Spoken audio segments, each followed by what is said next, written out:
Hi, I'm Mike from Tree Ford Bikes. Today we're going to show you how to remove and install a SRAM crank and external bottom bracket. To do this work, we're going to need a few tools.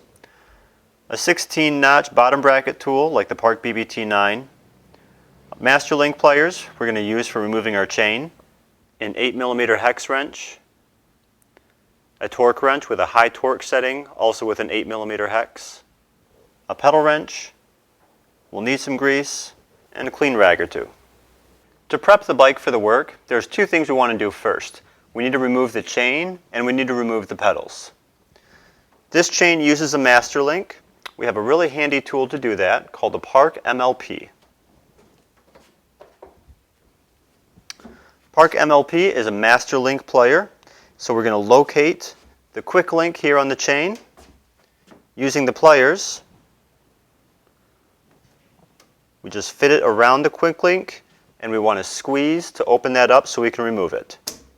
Just like so. And then by hand, we should be able to wiggle loose the front and back plates of the quick link. Make sure that the tension on the chain isn't trying to pull it back closed. And the chain is removed. Sometimes these quick links are reusable, but we usually recommend, because they're inexpensive, go ahead and make sure you put a new one back on when you go to reinstall the chain.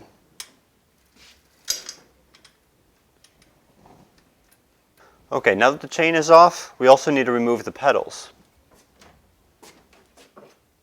For these, I'm going to use a Park pedal wrench.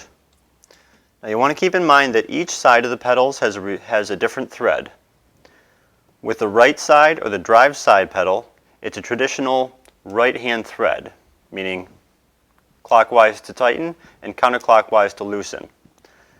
The left-hand side is the opposite. So the left-hand side we're going to go counterclockwise to tighten and clockwise to loosen. I'm going to hold the opposite pedal here still and just leverage it till it's loosened, and then I can grab it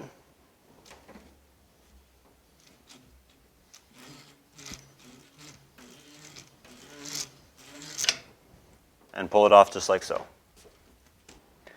Now that we've removed the chain and the pedals, we can remove the crank arms. We want to access the non-drive side of the bike, where we have the crank arm fixing bolt located right here. To remove, we need an 8mm hex wrench.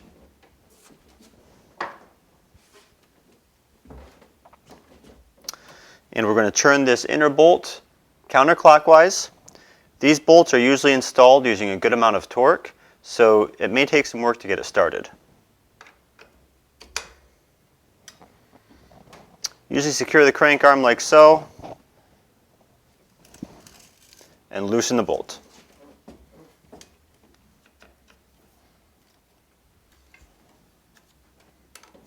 Now we'll continue loosening it until the crank arm is completely removed.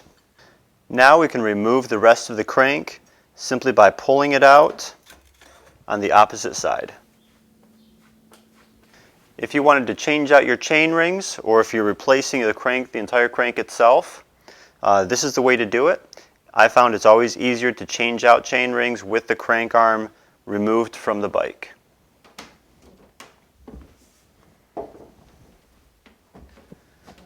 Now we have access to the bottom bracket itself. If you've noticed any play in your crank arms, or if the bottom bracket bearings are starting to sound a little bit crunchy or worn, you'll want to make sure that you replace this as well.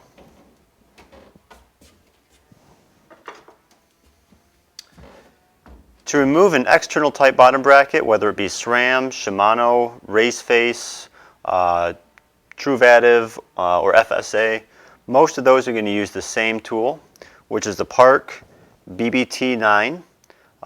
This has the notches to fit onto your external bottom bracket cup. To remove these, the non-drive side again, now these are going to be reversed from the pedals. This is going to be a right-hand thread, meaning we'll turn it clockwise to tighten, counterclockwise to loosen. You'll take your tool and you'll fit it like so over the bottom bracket.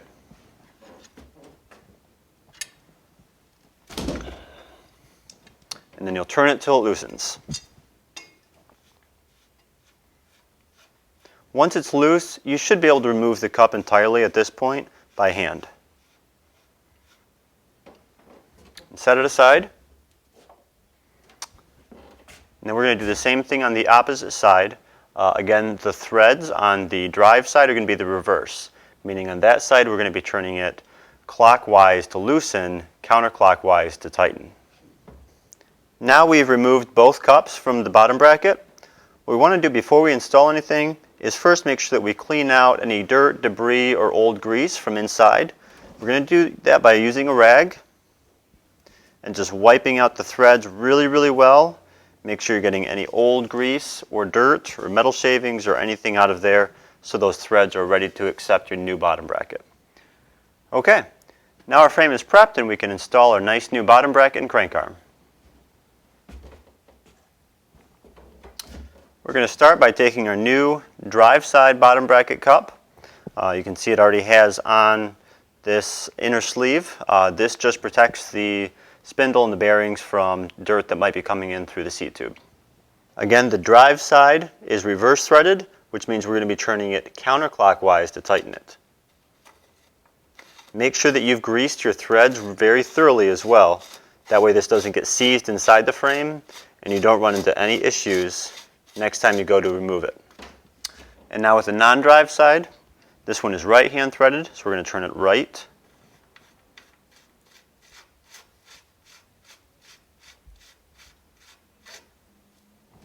Now we're going to take our bottom bracket tool and we're going to tighten the cup.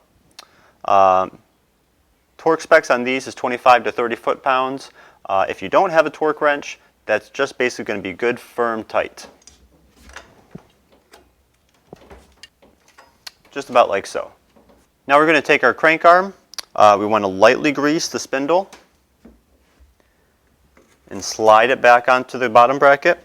One thing you're going to look out for with the Sram is that it has this outside seal that's going to tend to want to pop off when you push the crank arm back through. So you like to hold it in place and make sure that you're lining up the splines on the spindle with the matching splines in the inside seal. And push it through.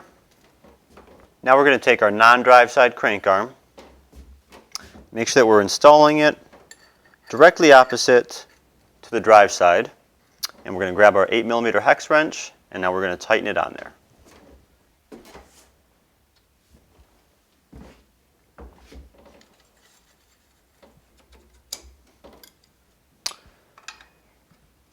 With SRAM cranks, the torque specs on this bolt is pretty heavy, and it's printed right there. This one is going to be 425 to 478 foot-pounds, which is quite a bit. This is an instance where it's very handy to have a torque wrench.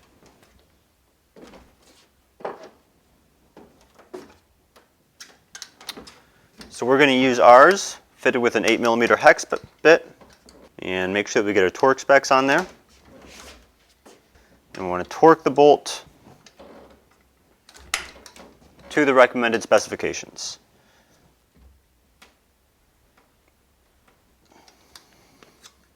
Which is quite a bit. Now we're finished. At this point we just need to reinstall the chain and the pedals and we're ready to ride. So that was the removal and installation of a SRAM crank and external bottom bracket. As you can see, it's pretty easy to do. Thanks a lot for watching.